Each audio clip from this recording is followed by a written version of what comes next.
Ours is a band whose major label debut came out back in 2001. And more than 20 years after the fact, the album still connects, resonates, matters with the band's fans. Just last year, Ours released what is their sixth album. It's self-titled, Ours, and the band's currently on the road supporting it. In fact, they will be in Milwaukee on Monday the 11th, at Shank Hall, and then back here in Chicago on Thursday the 14th. And this is no mere Ours concert. They're playing their entire debut album, start to finish, Distorted Lullabies. It's an album play. I love album plays. That's happening at Beat Kitchen on Thursday the 14th.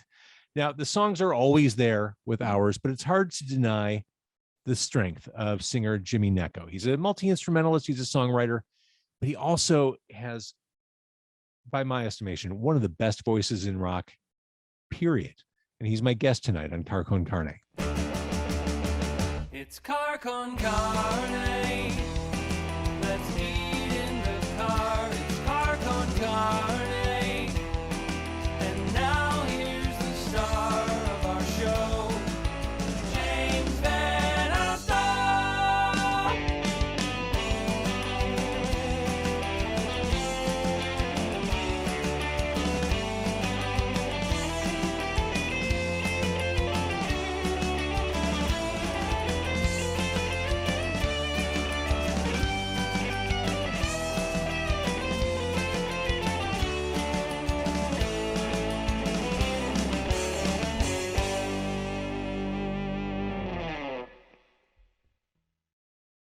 So, okay, Monday, the 11th, Milwaukee, Shank Hall, the place. Then in Chicago, you, Jimmy Gnecco of Ours, returning to Beat Kitchen, to Chicago at Beat Kitchen for an album play. You're doing Distorted Lullabies in its entirety. I'm a music nerd. I love album plays. Yeah, me too. Me too. Yeah, and it's a lost. It's it's kind of lost art at this point. So, yeah, anytime anybody really puts an effort into making an album from beginning to end, to me, it's pretty exciting at this point. That album has endured so much. I don't want to embarrass you, and I'm not trying to embarrass you. I posted recently that you're coming to Beat Kitchen and you're doing this album play, and that we were going to talk. And I just want to read you some of the comments about Ours and that album in particular that I saw over the past 24 hours. Okay. Kimberly, great album. I try to see him every time he's in town. He has an incredible voice. One of my favorites. Sean, that record is awesome. I want to go. Ian, OMG, I love this song. It's been a minute. Mike said, cannot wait. Will be my fourth time. Jeff, great album. I'll be at the show. Mike said, love that album. Jimmy Gnecco snuck me in the side door of Shuba's 20 plus years ago for Ours Pete Yorn, which that was the first time I saw you. Was that the first time you played Chicago? That was like 2001, right? Yes, it wasn't the first time we played. We had been through there before. With I think Ocean Color Scene or Powderfinger as well. I think, yeah, we did two runs before the Pete Yorn one. One was Ocean Color Scene, and the other was with an Australian band called Powderfinger. Yeah, and it may have been Powderfinger at the Double Door. That sounds right. Powderfinger, I think, the only band I'm aware of that took its name from a Neil Young song. Yes. If I'm not mistaken. Yes. But I remember that Shuba's show. It was like summer of 2001. It was you, it was Pete Yorn. And I watched both bands. I'm like, holy shit. I'm like, this is the right place at the right time. I mean, two ascendant stars in that tiny little space. Do you have memories of going out on the road for that tour? Oh yeah. We loved Pete's music. But we weren't sure that it was going to be a good tour because we weren't sure that we were paired up well. But I guess the folks at MTV kind of convinced me to do it. That it would be a cool Jersey thing. I was worried that we would be a little too intense for his audience, and for some of them we were. But it was a pretty good pairing overall. We picked up a lot of friends along the way on that tour. So I have, as much as I was kind of kicking and screaming through it, to myself, feeling like, I wasn't sure if we were supposed to be doing that tour.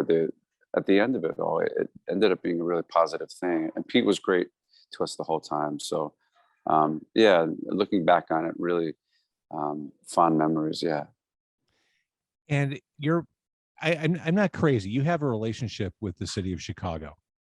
Like absolutely. we have our hooks in you.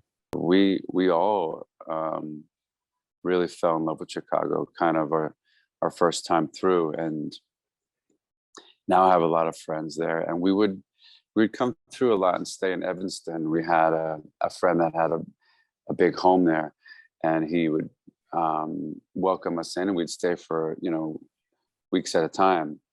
And yeah, we really love the city. It's like it reminds us a lot of New York in certain ways, and the people were just really kind to us. Mhm.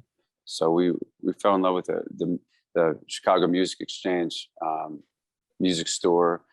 Fell in love with that. So Sure. it's been something about there's definitely it's one of our favorite places in the country. Well, and you said it. We're very nice people as long as you're not driving at the same time as some of us. We're a very friendly city to be in, for sure. And one of the more recent times I saw you, it was a few years ago. It was the benefit for Jerry Bryant at Yeah. Metro. It was the Strange Yes. 90s. Everyone got on stage, did covers from the 1990s. You just, with balls of steel, went on stage and you covered Paranoid Android by Radiohead, and you completely nailed it. Like that seems like a hands-off cover for people, but you went on stage and you own that song. And I still have chills remembering that. I thought he's doing it. And of course, you had I think you had Greg Corner playing, and Matt behind you. Like it was like an A team of players Yeah, on stage with you. we had Joe George. It was just a whole great band. Matt put together the band for me, and I came in and just one rehearsal or so. We did Paranoid Android, we did Space Hug, and then we did a Soundgarden song. I thought that was a good kind of mix of bands that I really, that I really liked from the 90s. So, and I was currently on the road with Royston at that time. I And didn't realize that. yeah, we were out doing an acoustic tour. It's like solo acoustic tour with each of us. And I canceled. I was supposed to go to Iowa that night, and I canceled the show because I wanted to come and do the show for Jerry. And I was trying to convince Royston. I said, Royston, we'll go back. We'll make that show up. Just come to Chicago with me, man. Come sing. You should come sing your song. You'll blow people away. Uh-huh. And but he went on to Iowa, and I had a great time that night. But the thing about the Paranoid Android song, and there are like comparisons through the years of us and Radiohead, and whereas I can see it, but it was never a thing ever where I was writing songs trying to copy Radiohead. We just came up together, and as singers, I think of like singers, you know what I mean? Just loving other singers, whether it was Freddie Mercury or the crooners, like it's just singing. So, and it's like melodic, emotional singing. And so for me, that song is like breathing. It's not going to say it's easy, but it's like breathing because I'm very comfortable in that space. Well, that song does something that I think a lot of the great Hours songs do.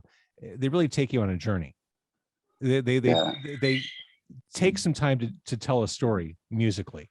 Structure-wise, I've always loved songs with clearly 2 or 3 different sections. I love a great pop song, but I always loved songs like that. If it was Bohemian Rhapsody or something like Age of Aquarius, or even Stairway to Heaven kind of has 2 kind of different sections. Just like classical music, I love stuff like that. Doors music, where it goes from one whole thing and then within the same breath changes over and you're in a completely different space, and there's like a transformation that happens. And I was so happy to see Radiohead really take those chances on OK Computer and do that. And so really fell in love with them at that point. I wasn't I wasn't in before that for the first two records because we were doing our thing, and I, was kind of trying to stay away from it. But Yeah, once they did that record, there was no hiding from it. They just became the greatest band in the world, in my opinion. Um, so yeah, it's Paranoid Android is just, it's really a trip. It's like something off of Dark Side of the Moon to me. for sure. Well, thinking about those big, epic hour songs, I mentioned at the onset, the new album itself, titled, came out last year. One of, I think, the bigger feeling songs, one of the more dramatic sounding songs on the album is Lose Control. I think this is a song where we find you doing some of your most intense vocal calisthenics on the album. And that's saying something. Yeah. No. It's definitely. I think it definitely feels like what I've been trying to do with Hours for a long time, like realization of some ideas, the combination of the like the tom grooves and really lush, and then like soaring vocals, and high emotion without necessarily specifically being hard rock or anything. It's just high intensity, but still with a lot of texture and sonic colors, like lush. So yeah, we have a great time playing that, and I'm so happy that it's part of our catalog now. We get to play it, and that's like the last bunch of years I spent that time building the catalog, mostly for the live experience. You mentioned, or we talked about your music being emotional and personal. One of the things I like about Ours, your music is emotional, it is personal, but it's general enough that as a listener, as a fan, I can make my own attachment with the music. I don't need to know exactly what you're emoting, because I make my own connections and make my own stories from the music. And I think I almost don't want to know too much about where that's coming from. 100%. Yes, I agree with you, and I try not to say too much for that reason, because the songs, like at any different time, any given time, they mean something new or different. So yeah, I agree with you. I like to keep it pretty open for people to kind of make what they will of it without spelling it out. You mentioned Dark Side of the Moon.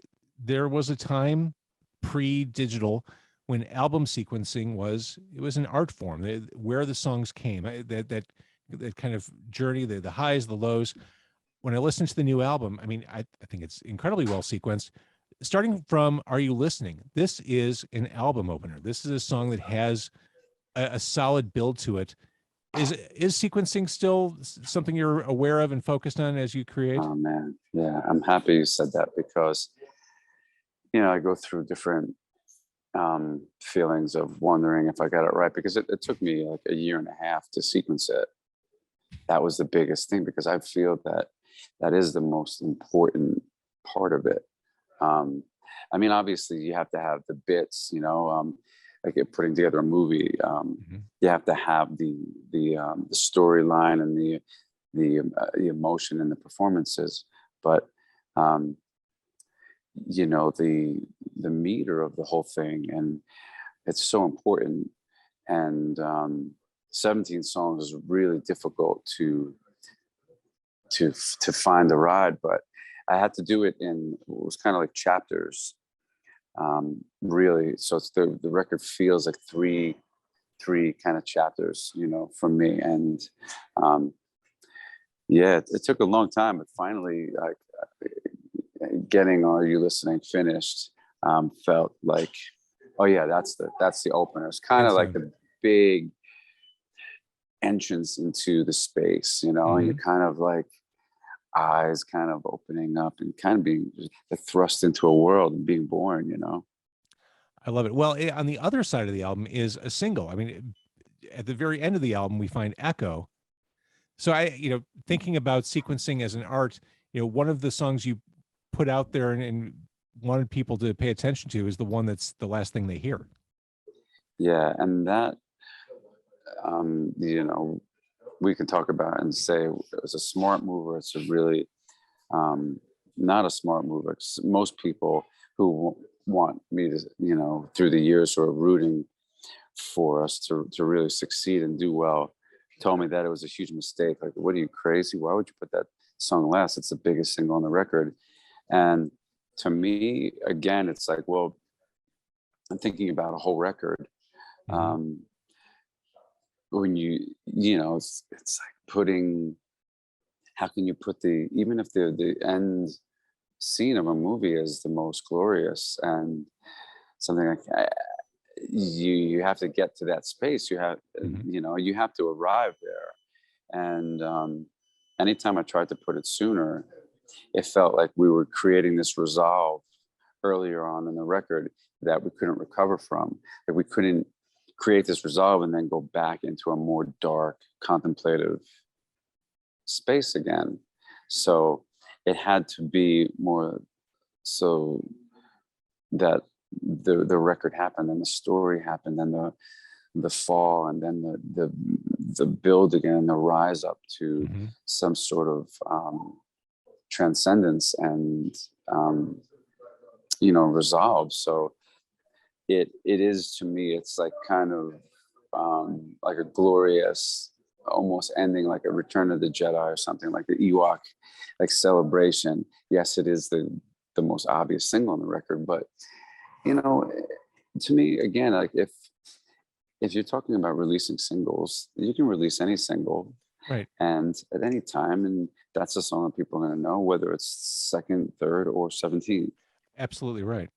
Yeah, because we live So in this very a la carte culture, and the single is what brings people to the album, and then when they hear it all contextually, it's a different experience altogether, which I think yeah, is that's a-okay.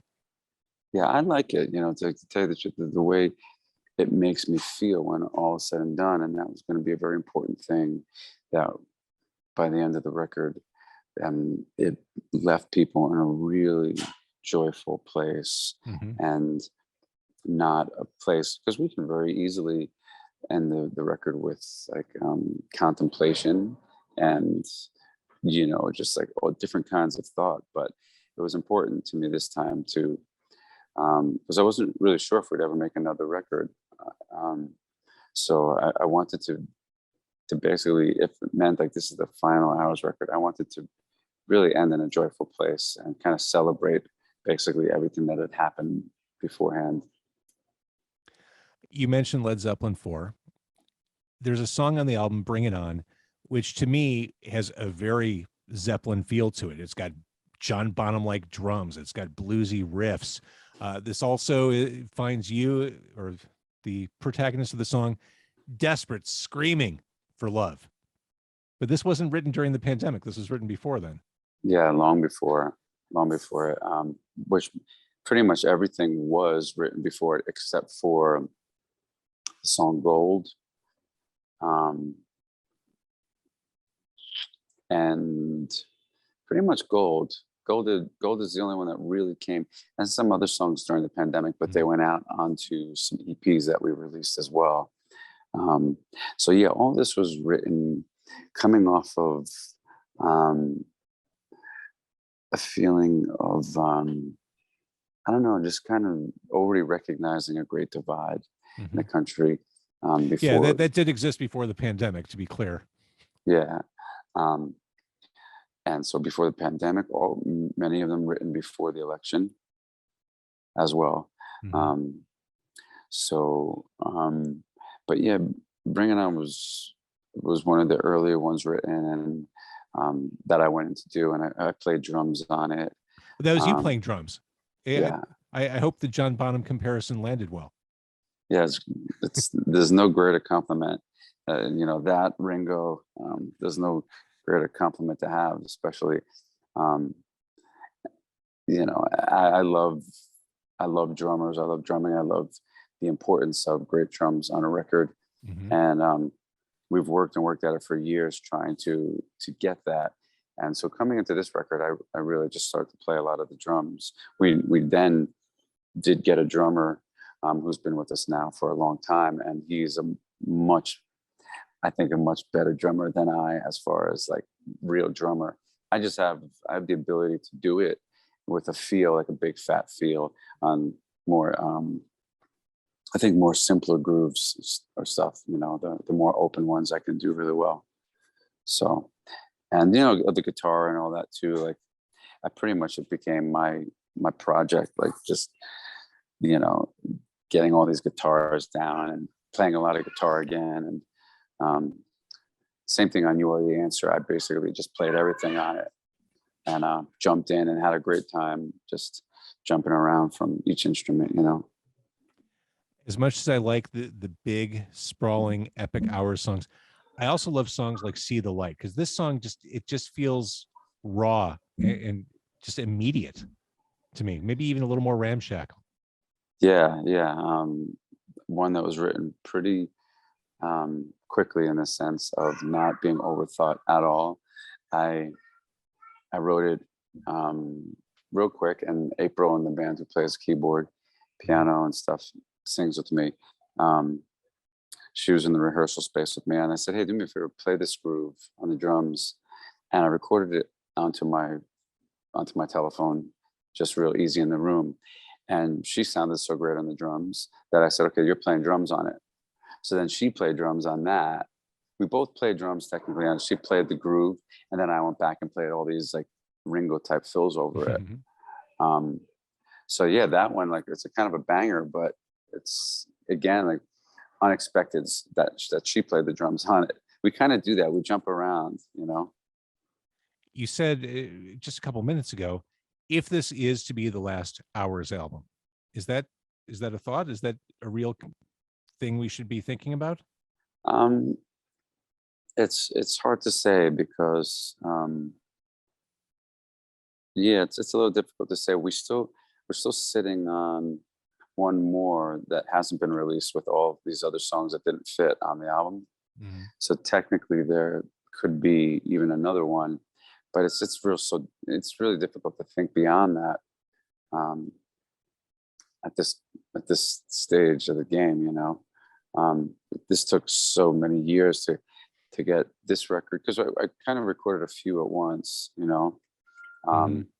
and kind of just put them out. I kind of drizzled them out, because in a way that, again, wouldn't be advisable as far as proper promotion and all that.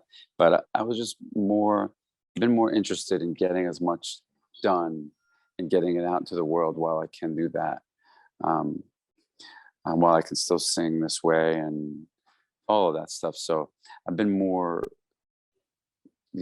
just concerned about that, because some of the things that come up in the meantime over the years, like singing with some different bands and stuff. And as much as I was like flattered by them asking me, or excited about jamming with some of them, I just felt like, whoa, I think my mission here is to finish these songs that I have, because I was sitting on like 200 of them.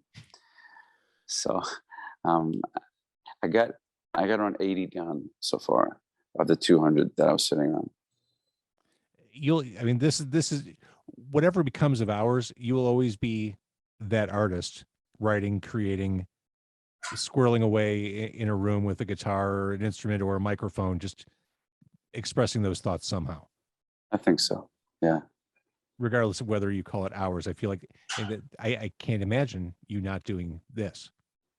Yeah, I can't either. So I hope I can keep doing it. So back in the beginning of the century, the turn of the century, you were a major label artist. Things were 20 years ago doesn't seem like that long ago, but it is a lifetime ago when you consider how different conducting yourself as a touring band, as a recording band is. What upside have you experienced not being tethered to the machine? I mean, obviously there are financial concerns. Maybe things aren't as rosy. I don't know, but I feel like I don't want to put words in your mouth, but I feel like the ability for you, the artist, to connect is greater in the present day than it ever was back in, say, the DreamWorks days. Yes, that part is all great. We just need, to tell you the truth, the only thing we really need right now is just like some finances for proper promotion of shows and the album. Like, we make an album, we'd love to have billboards all over the country, Right. all over every major city, or at least And I think that's just where we're lacking. What we've gained is the um, complete creative control to be able to finish everything exactly how I want to. And I think it's like it's so weird, it comes down to this thing that starts to get taken out of it. Like as you go, like you might become more successful, but like there's certain aspects of the meaning that get taken out of it. And I've gotten everything back to where it all means something to me again. I'm doing it for those right reasons. And the people who should be taken care of are taken care of. But sometimes when you're on the label and stuff, they really step on people who are important to the situation and the project. And because it's not a part of their agenda to care about that person. And that was the part that was really difficult for me to see through the years. And part of why everything took so long, because I was always protecting everybody close to me. And, label doesn't always like that. They want you to they want you to show them that you're willing to do anything. And doing anything means, fuck your friends over, or just leave your friends if you need to, and put yourself first, put your career first. And I get that, I understand that, and that's important. But sometimes they fail to see contribution and importance of some of the people that were with me. And now I'm the one that sees, and I know what everybody does, and I can treat them accordingly. And that kind of freedom on top of the creative freedom is so much more rewarding, and it makes me want to keep doing it. So if we just had, a couple $100,000 drop from the sky for promotion on things, there'd be no question. I would never, ever think about a label ever. There's no need for it other than like a bank.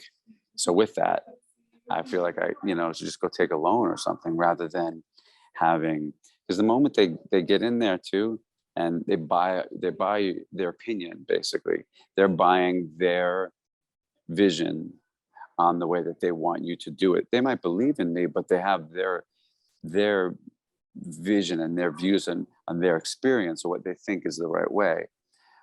So that varied over the years, and I had a real difficult time navigating through it. I mentioned at the very beginning of our conversation, people's responses to the fact that you're coming and you're playing the first album. What does it mean to you to have people who've been with you for 20 plus years, to have those people who saw you the first time around on that tour, that are coming back to Beat Kitchen on the 14th to see you play it in the modern day? It's got to feel, I can't even imagine how that feels. It's pretty moving. Yeah. It's because, the record came out in 2001. And just to give you an idea, because it's come up again, like this Radiohead thing, and I'll tie it and I'll explain why I'm talking about it.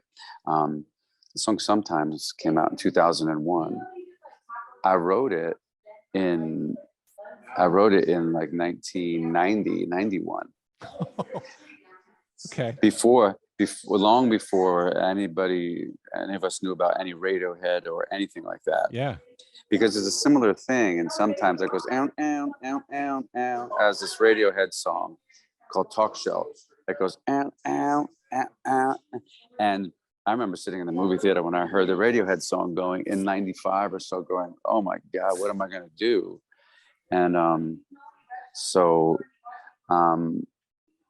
can you hear me still? Oh, I can hear okay? You. Okay. Yeah, we're all good. Good. Because got a little loud over here. So for me, like, I signed to DreamWorks in 97. The record came out in 2001. So at that point, sometimes being 10 years old and seeing people receive it and have it blow up was already phenomenal to me. Mm-hmm. I was like, what's happening? And I didn't even know why, to tell you the truth. I didn't have this feeling of, when I did it, that I was like, oh, this is going to be a big song or successful. I was trying to just get out what was in my head. I mean, I can tell you why I connected, Jimmy. I remember that time vividly. from a pop culture perspective, as I worked in radio back then, the music tides had shifted toward new metal and heavy stuff, and a lot of what you heard on the radio was lowest common denominator. And here comes this song. I mean, with your vocals kind of soaring in and around that relentless hypnotic groove. I mean, it felt authentic. It felt real. It felt powerful. It just felt honest among everything else we were being fed at the time. To me, you were the right band at the right time. Well, good. Thanks. Yeah, and it was and always is very honest, and I didn't know if it was going to translate or not. I felt like I still felt like a kid singing out my emotions over this music, like when I wrote it in the end of high school, So I guess that translated, but so that was moving enough, right? And that was now 21 years ago. So if you think about it, it's 31 years ago that I wrote it. It's crazy. Yeah. So to see it still hold up and knowing, where I was when I wrote it and all that, it's pretty touching. Yeah. I bet. And again, you're playing it in its entirety. The album, Distorted Lullabies at Beat Kitchen on Thursday, the 14th.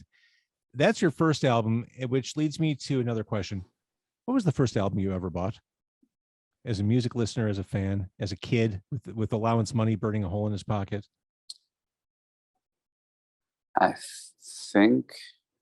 I'm pretty sure that it was, as far as on cassette, I had 45s that I remember getting, like, remember getting a Kool and the Gang 45. I remember getting a Meatloaf 2 out of 3 Ain't Bad 45. But the first cassette that I remember buying was Run DMC. Was this Raising Hell, or was this before then? It was the one with money is the key to end. Oh, it's like that. Whatever. That was the first one, I think. It was the first Run DMC record, I think. That's awesome. And then I was really into stuff like that for a long time, more rap and like Michael Jackson, New Edition, all the Motown stuff. I was more into that than I was rock. The rock thing didn't happen until kind of even after high school, because all through high school didn't feel I was much rock. So, and then even with the rock, I felt my voice was a little clean for rock. So I always thought that I should be in more of like a Depeche Mode type, new wave band, because of the low part of my voice and how more clean my voice was. I didn't have a very raspy voice, so I always connected to things like people are people, so why should it be? I always felt that was more my kind of thing. But as time went on, I learned how to really lean in, and it became I started to really find a niche for the more intensity. And when I realized that I could do that, and I saw how it, I would see people kind of go like that, Well, and so that makes me wonder, Jimmy. I mean, you're on a night off. You're on the road right now. You do give it all when you sing.